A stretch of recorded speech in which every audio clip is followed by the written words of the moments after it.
Good morning. Good morning, everybody. This is Dr. Rao. I found some time, so I thought I'll spend with my friends and followers on the social media and giving some service be useful in the morning, which pleases me quite a bit. So I just want to talk to you early in the morning. This is about just being available to serve the people as much as we can. Uh, so today is very late already for me because I woke up at 4:30 or so, and I have been enrolled in uh, what we call dhyana, which is contemplation, meditation, and elevating our thoughts. So that's what I practice and preach, is to elevate our thinking in the morning and be in awareness of that significance. And whatever yoga asanas I do or pranayama I do, they're all done in awareness, an exercise of 1 hour, right? 6 to 7. And then I thought I have some time, so let me talk to my friends. So I'm here. So if you have anybody wants to talk about anything, you're welcome to come on any platform. But otherwise, I'm going to just uh, tell you about some things that I was talking with my club members this morning. So we were talking rather deep things. What it is uh, how is it that our mind goes whichever way it wants and it creates problems for us, so in yoga and ancient um, healing systems, calming the mind, enjoying the silence is a paramount of importance. So they are talking about your entire sorrow is because of your thinking, your reactions, right? I think there is merit to that argument, and we are supposed to use the mind as our instrument, but we kind of yield to it, and then it leads us to all sorts of ways, right? It doesn't allow us to focus on what is in front of us, but takes us away from the present moment. Okay, so we were talking about that, and that was a good discussion that I had with a couple of my members. So they were always staying in the layer of the mind rather than uh, being influential. They were influenced by the thoughts that germinate from the past or the future. So we were essentially spent a good half an hour discussing that. Um, then this thing came up. If the thought cannot be controlled, can it be elevated from the level of inconsequential things to something more? Like, for example, one of the members pointing it out. Uh, you were asking people to come up.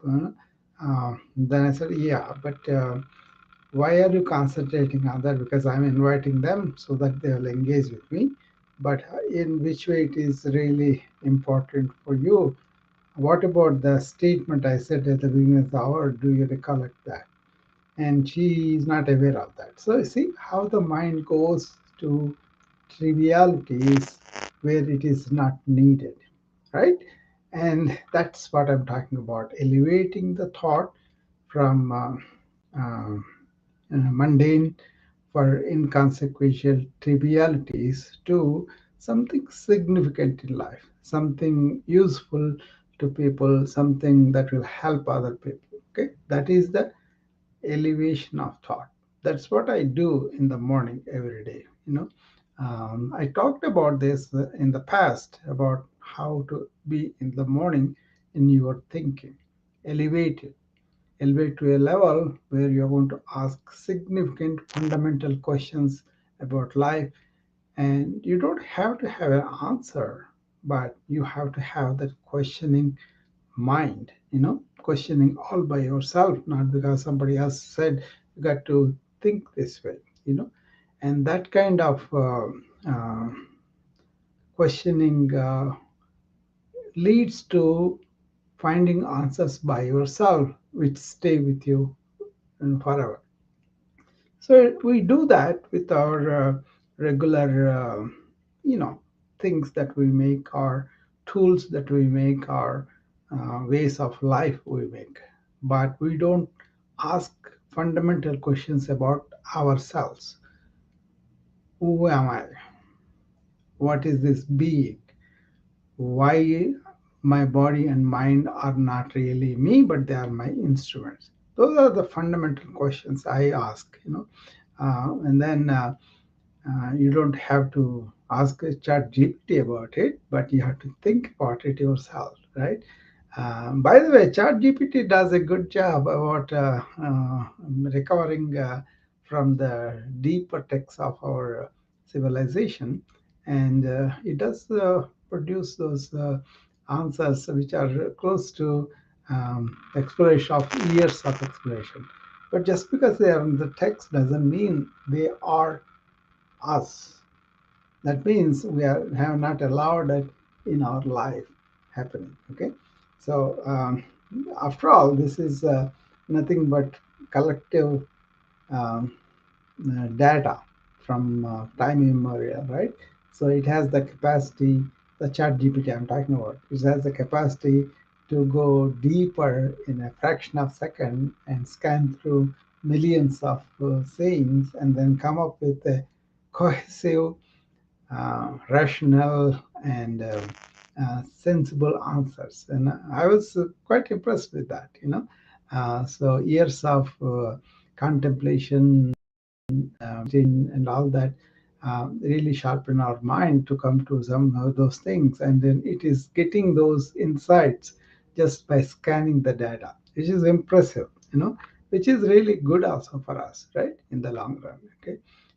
So I hope many people ask this one. I know that's also true.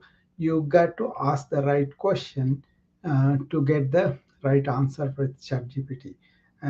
According to your question, it will come up with answers that are pretty relevant, I think. So if you ask mundane things, it will give mundane answers. If you ask deep questions, it will produce an answer that is worthy of that question.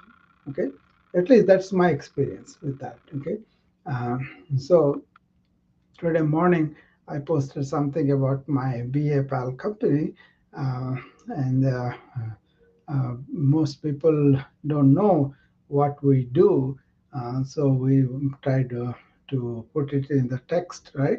And it's about how can we enhance the human being? How can we make them resilient inwardly so that they can deal with the stresses and burnout of the modern era? That is the whole thing, right? So we spend an hour of exercise in awareness, I call it, in the morning, whereby we are in the present while we do the physical asanas for the body, and quietness and silence for the mind by taking deep breaths, and also ultimately really realizing who we are. Okay, it's a complicated thing, but then the schedule is very simple. You come and then you participate and you keep your mind here and now. You do breathe and you do the exercises, and progressively will develop a parasympathetic nervous system stability, and you will be not reacting, not lashing out at people at work, and then you will be enjoying whatever you are doing, right? So those kind of things. I introduced the wellness club. I introduced what we do there. Um, and also, we kind of talk at the end of the talk, what was their impression, how they are having any insight into any of the questions or problems they may have. Okay, that is a practice we are doing. Basically, this is training people who are burning out because of the information overload or too much work and not enough time to spend with themselves, with their being, with their loved ones, with what is meaningful for them. So it's a kind of responding to the needs of the time. the time is too much information, too many burnouts, and too little time to spend with comprehensive self-care that everybody has to do in this modern uh, rigmarole, running pretty fast, right? Doing at the same time, and really getting addicted to things that are not good for us in the long run. So my life, I'm telling you, is a statement too. I am 68, but I'm don't take any medications. I have good energy from morning till evening, and I have deeper questioning mind and calming mind too. That way, I enjoy most of the time. Okay, I enjoy my dealings with my spouse, with my kids, and also with my friends and followers or whatever. I don't want to call them followers, more like a friends trying to understand me, which is good. Otherwise, I say you can be physically strong, emotionally kind and empathetic, and in your mind you can be aware, alert, and really awakened, and you have joy in whatever you do. Okay, if you have that, I think that's when you're really uh, enjoying every aspect of being a human being. Okay, that is what I call wellness. That's what I tell people to enhance that wellness, or optimize that wellness. Suppose you are not eating well, eat well. Suppose you are not doing enough exercise, do enough exercise. So need the body, the yoga says. Needing, like a dove, you got to need the body. And if your mind is not focused or clear, get that focus and clarity by getting all the thoughts together and then getting the thought under your control, and then be random act of kindness, be loving, be empathetic, and all these qualities of the heart, which makes us our life really colorful and nice and enjoyable, right? And then general enjoyment, because when you are immersed in work, in flow, and then you are getting the right results, obviously you will be happy, right? Not only for the result, but also in general you will be happy go lucky, and then do the things as they come. So that's the purpose of our wellness club, is optimize the wellness and enhance the inner resilience, or reactivate or reawaken the inner resilience. If you have that resilience to face the situations, to face the people, uh, that is much more uh, easy life down the line, right? And you can also be contributing to the welfare of others rather than just enhancing your own small little life. Okay, so those are the things that I do in the wellness club to optimize the wellness, to develop inner resilience, and to enjoy life as it presents. Okay, so that's why I came here. And if you guys have any questions or you want to come up, you are welcome to come up and ask me, and I'll be happy to answer your questions.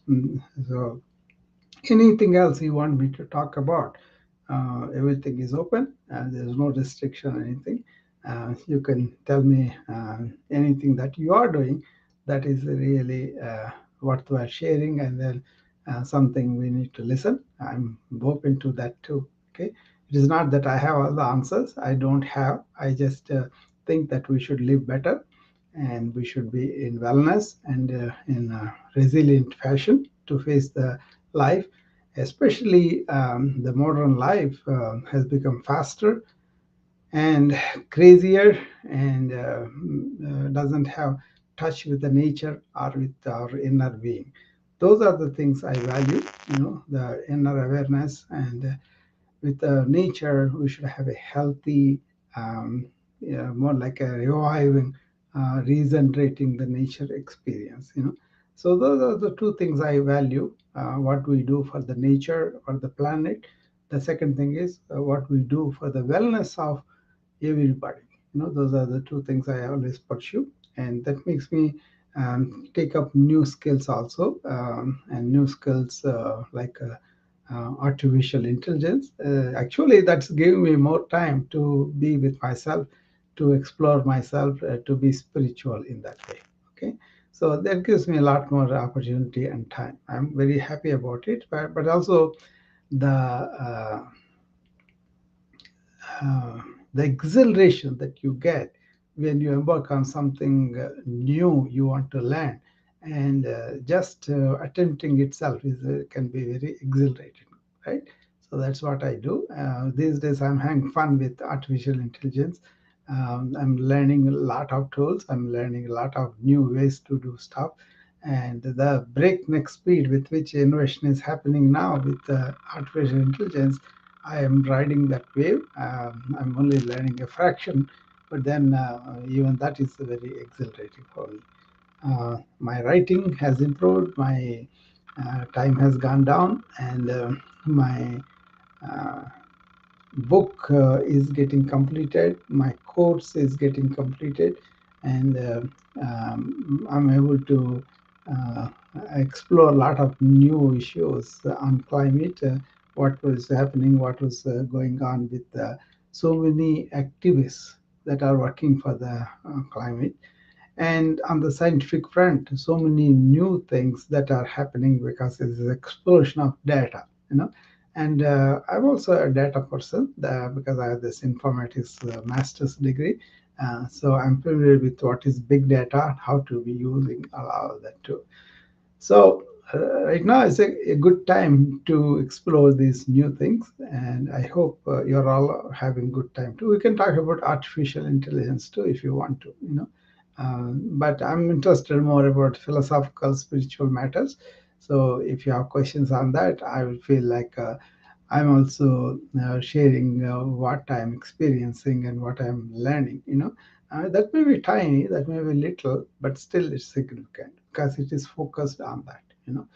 Um, okay, that's what I got this morning, just to tell you about my club and my activities, and then just coming and offering to you whether if you want to come up and talk anything, you are more than welcome to come up. Otherwise, I'll be seeing you again tonight at 7 p.m., which is our regular room on calming the mind with Dr. Rao. Um, uh, Mind in activity is not peaceful. It's a mind that is resting, that is calm, can be giving you a lot of peace. Okay, that's why you have to calm your mind, and also lot of mind activity is responsible for our suffering. Okay, so understanding that and keeping the mind parked where it belongs and then being what you are is the real aim of the spiritual culture, right? So that's the part of I don't want to push them to a spiritual awakening, but I think they should understand what's the importance of calming the mind. That's why I'm doing these rules, and you're all welcome to come there and ask me questions or contribute or comment, whichever way you want to participate. Thank you, and I'll be seeing you again tonight at 7 p.m.